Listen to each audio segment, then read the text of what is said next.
Bon, parfois c'est assez compliqué de décrypter un sprint, surtout un sprint massif. Là, ça va être un peu plus simple. Bon, on va s'attarder déjà sur une chose, parce qu'il y a un jeune coureur là que je connais pas qui s'appelle Enric Mas, qui a un petit peu d'expérience quand même. Et là, je suis toujours pas compris. On rappelle qu'il est le moins rapide dans un sprint à deux face à Narvaez. Et quand on est le moins rapide, on fait quoi? Ben, on se met dans la roue et on roule plus.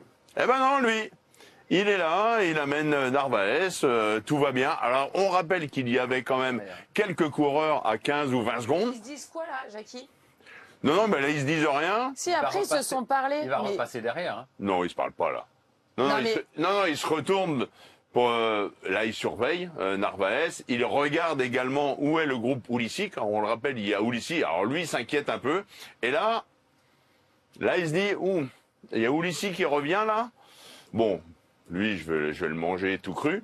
Donc, je vais pas lancer le sprint. Alors, on va avancer un petit peu. Hop.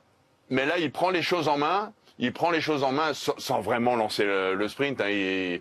Il maintient une certaine puissance et il s'attend maintenant à voir évidemment Enric Mas attaquer. Et là, on va revenir vraiment sur les 200 derniers mètres. Bon, on va sortir des arbres. Et qui va sortir des arbres? Hop! Enric Mas, on est environ à 200 mètres de la ligne d'arrivée. C'est assez bien joué, mais bon, il n'y a plus rien à faire. Là, on sait, et Narvaez le sait, il va gagner, et Enric Mas, lui aussi, il le sait, il va faire 2. Mais bon, au cas où. Après, ce qu'il aurait pu éventuellement faire, c'est là.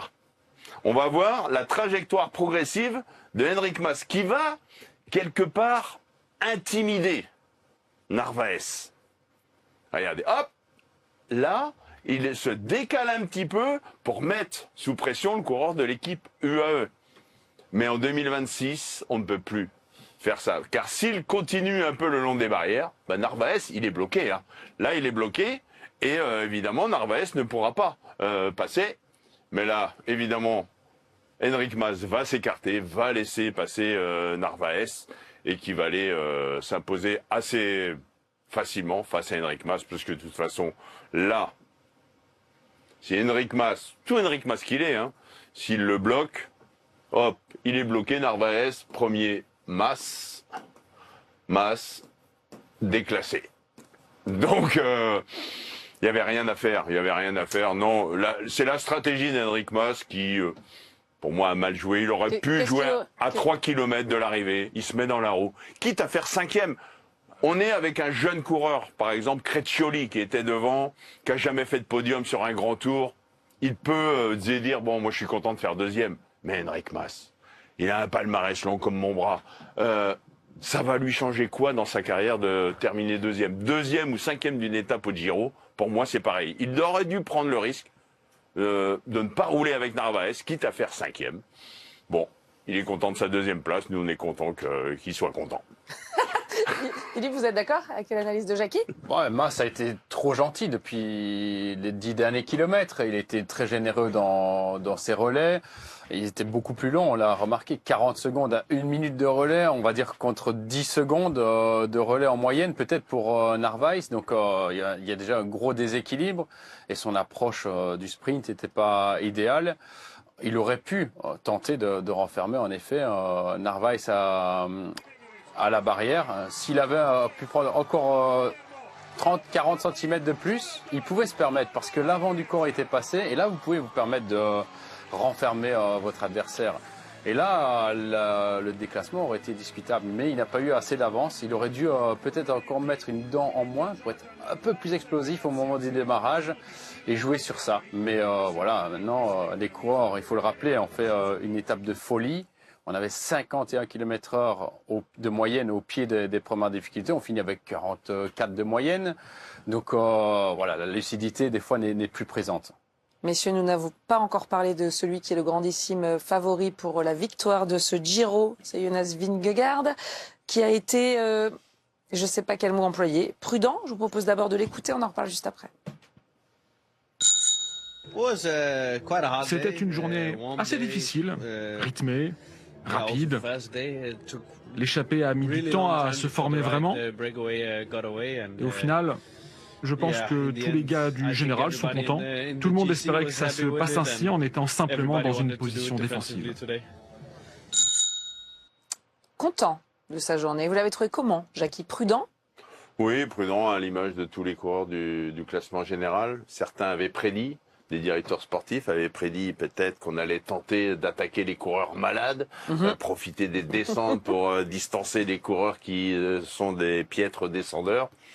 Nous, on avait jugé qu'il n'allait rien se passer. Alors, il s'est passé beaucoup de choses, bien sûr, mais pas en ce qui concerne les candidats au podium final de ce Giro. Donc, statu quo.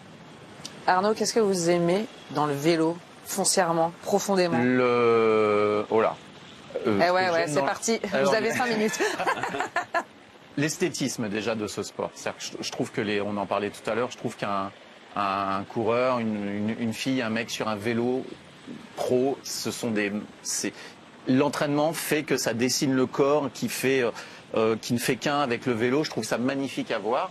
Je trouve toutes les couleurs, l'esthétisme des maillots, etc. Donc ça, c'est la première chose. Et puis j'ai une admiration sans borne et pourtant je suis plein de sport, mais j'ai une admiration sans borne pour le fait que un cycliste, il doit produire 10 fois plus d'efforts à l'entraînement dans une carrière que dans tout autre sport pour parvenir à être à l'élite de son sport.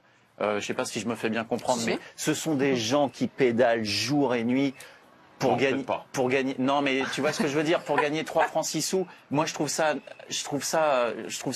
fantastique en fait c'est vraiment une passion. Il y a pas de calcul quoi. Ils sont faits pour ça.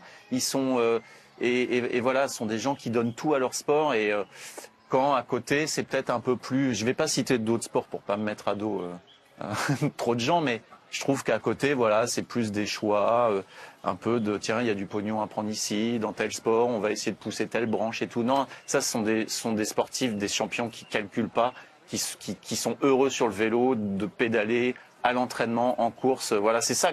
Ce sont ces valeurs-là en fait que j'aime. Et puis pour côtoyer un petit peu le milieu, ce sont des valeurs de simplicité, d'humanité, d'humilité. Et puis tu côtoies des champions et plus le palmarès est grand, plus le gars est humble, gentil, accessible, et ça j'adore.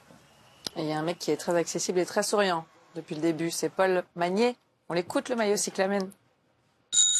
C'était une journée vraiment rapide avec beaucoup de chaleur aussi et pas mal de routes qui zigzaguent beaucoup, donc c'était quand même vraiment dur, mais au final j'ai eu une bonne journée sur le vélo, donc on va dire que je me sens encore assez bien.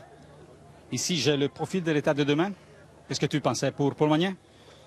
Ouais, j'espère. Je me sens bien. J'ai une équipe forte autour de moi, donc j'espère qu'on va réussir à contrôler l'étape. Ça va pas être quelque chose de facile, mais on est là avec une équipe forte. J'ai le maillot de cyclamen sur les épaules, donc on va essayer de le conserver. Il va essayer de le conserver, mais il y en a certains qui vont certainement se battre pour aller le récupérer. On fait un point sur le classement. Louis-Pierre? Oui, effectivement, avec un coureur qui se rapproche et qui passe la barre des 100 points. C'est Jonathan Narvaez grâce à ce nouveau succès d'étape. Alors, il n'y avait pas 50 points comme il y aura sur les étapes de plaine et comme sur les sprints massifs. Il y en avait un petit peu moins aujourd'hui. Mais il est quand même à 111 points, Jonathan Narvaez. Paul Magnier, toujours leader de ce classement depuis le premier jour, depuis la première étape à Bourgas qu'il avait remporté.